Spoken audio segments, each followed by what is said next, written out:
में 9 दिन जवारे क्यों बोते हैं? उसको बोने का कारण क्या है? केवल कोई कहे कि हम ठाकुर जी को भजते हैं, भगवान कृष्ण को भजते हैं, कोई कहे हम तिरुपति बालाजी को, नारायण को भजते हैं, कोई ठाकुर जी की सेवा करने वाला है उसके यहाँ भी ये 9 दिन जवारे बोए जाते हैं। रामानुज संप्रदाय से जुड़ा हुआ है, नारायण की पूजन कर रहा है, उसके घर में भी जवारे बोए जाते हैं। पांडुरंगा हरि विठ्ठल की उपासना कर रहा है, उसके घर में भी जवारे बोए जाते हैं। जवारे का महत्व हमारे यहाँ शास्त्र कहता है। क्या महत्व है उसका, क्या फल है उसका?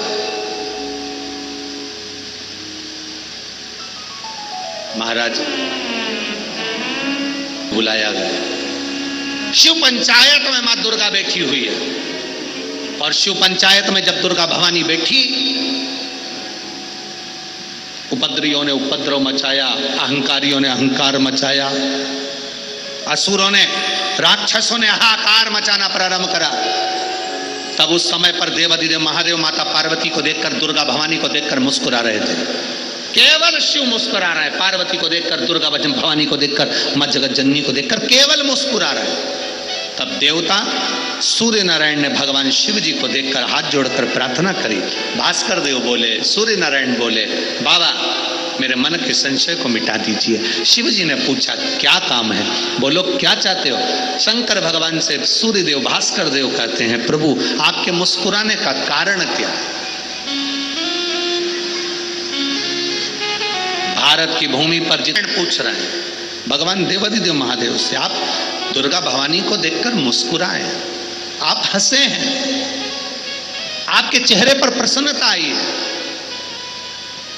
कारण क्या? और महाराज देवाधिदेव महादेव ने कहा, यहां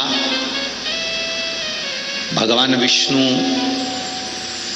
गणेश जी, भास्कर देव, आप सब बैठे हो। असुरों ने आक्रमण कर दिया, असुरों ने आक्रमण करा है और वो असुर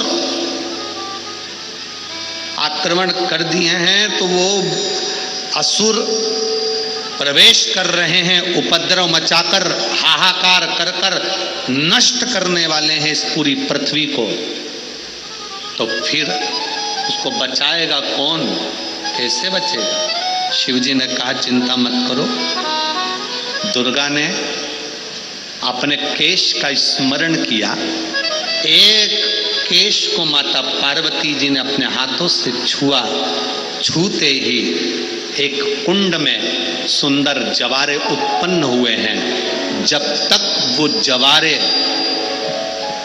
बड़े नहीं हो जाते, जब तक वो जवारे थोड़े प्रबल नहीं हो जाते, तब तक एक भी असुर प्रवेश नहीं कर सकता, हाहाकार नहीं मचा सकता और अंदर आ नहीं सकता। शिव महापुराण की कथा कहती है, जवारे जिसके यहाँ बोए जाते हैं, जवारे का, आप लोग कहते हैं कहीं पर देवी जी बैठी हैं, किसी के यहाँ मिट्टी की मूर्ति आई, 21 फीट की, 41 फीट की, 15 फीट की, 10 फीट की, 25 फीट की देवी जी की प्रतिमा स्थापना हुई। लोग कहते हैं हम देवी जी का दर्शन करने जा रहे हैं, दुर्गा जी का दर्शन करने जा रहे हैं। शिव महापुराण की कथा कहती है वो दुर्गा जी का दर्शन नहीं, देवी का दर्शन नहीं। नवरात्रे में जहां जवारे बोए जाते हैं वहां मात्र आप पांव रखते हैं तो अपने घर में से क्लेश दूर हट जाता है, अहंकार दूर हट जाता है, अभिमतता दूर हट जाती है।